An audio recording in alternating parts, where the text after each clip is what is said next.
Before we begin, I should warn you, I'm going to be obnoxious. Very obnoxious. I want to introduce you to what is in Israel a weapon of war. Yes. This common, everyday agricultural tool, sold in almost every hardware store in the East, is in reality, in Israel, a weapon of war. I don't think they like to talk about it much, but I guess it was most shocking when all of those Syrian troops came screaming down out of the Golan Heights in their white pajamas, barefoot, waving their weapons of war. And the poor Israeli soldiers fell like stalks of rice, incapable of defending themselves against these weapons of war. Leastwise, that's the way I look at it. Anybody that thinks a common agricultural tool is a weapon of war, and only this one, because though you can't import these into the country, they don't seem to have any trouble with the communists' half symbol at all. Oh, wow, wow, wow. Yeah, what's the difference? This particular agricultural tool has a very serrated blade. It's used, as you know, for wheat, cutting down wheat and other crops when wielded by hand. And a lot of gardeners use it to help trim their trees, whatever they do, whatever gardeners do. I'm not really privy to their secrets, so I can't tell you much. But these common everyday sickles, some smaller, some larger, whatever, very common, and you're free to purchase them here in Israel. But these deadly ones, oh, I've actually seen video or two where one of the guys was gardening and he was using this to trim his plants because they're extremely sharp, they work good, they don't tear. Wheat in particular is very tough in where it's held. It's very tough. It doesn't just fall out all over the ground. Rice is not so much. Therefore, you need a very sharp, smooth blade to keep the rice that you're harvesting in the paddy from falling out into the mud and water. What a shame. So in Israel, we cannot buy these. Now, I'm bringing them up because here's something that you should know. These are essentially the same thing as the other ones that I've shown you. There's really no difference. The way you use them, along the forearm, you can block with them, you can cut with them, you can just cut like a fiend with them. You can swim around, you can do all these wonderful little things. You can use them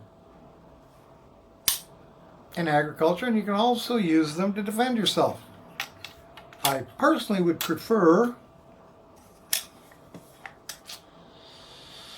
my .45 automatic.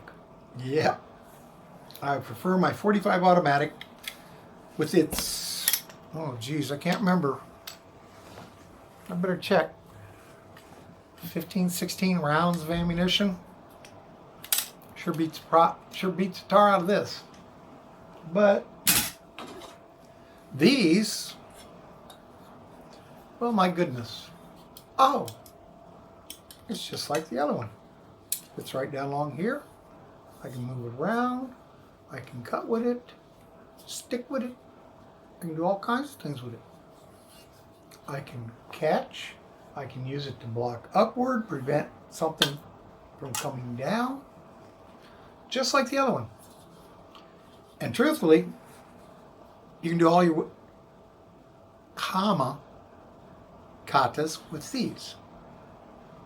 It's not a kata you can't do with what you cannot do with these. You can do them. So, if you don't have the ability to collect the Oriental agricultural tool, chances are very good, just like here in Israel, you can go down to the hardware store and buy yourself a pair of these. Granted, just like in the Orient, they're sold singly. I mean, who the heck needs two? You're out in the rice paddy, you're going to use both? No. One hand holds the stalks, the other one does the cutting. And with this, it's done in a sweeping motion, and you don't do two. But you can buy two, and you can use one in each hand if you wish. Anything you can do with the Oriental agricultural tool, you can do with the Western style Oriental tool. Oh, but it's not as sharp. I'll tell you something, I would not want to be caught with this. First off, this catches and allows you to draw in much easier than that. But if you have to have it, like the commas, we have these things called sharpening machines. You can sharpen the edges. Get off your duff and either do it or give it to a professional to have him do it. He can take care of all of these little jigs and jags all down the line. He can do that for you. He can make it as smooth, as sharp as the regular commas are supposed to be. People, these, and these, what are they? I call them improvised weapons. There's something you can go to the hardware store and buy. A lot of stuff in the hardware store you can buy, use.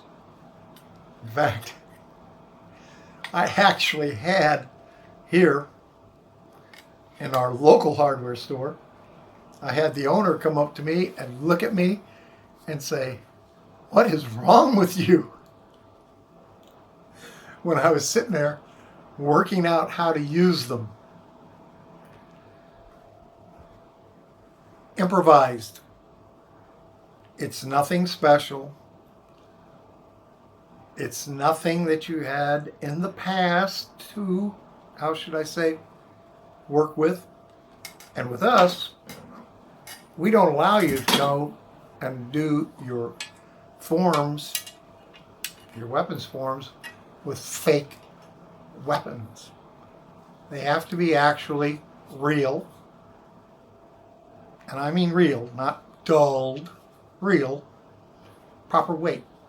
Toothpicks, bows don't catch with us either. Stupidity is the mother of most invention, from what I've seen in the martial arts field. And I'm using that term again very, very loosely. It was a peasant's weapon. Really. It was a peasant's weapon. That's a nice thing to say.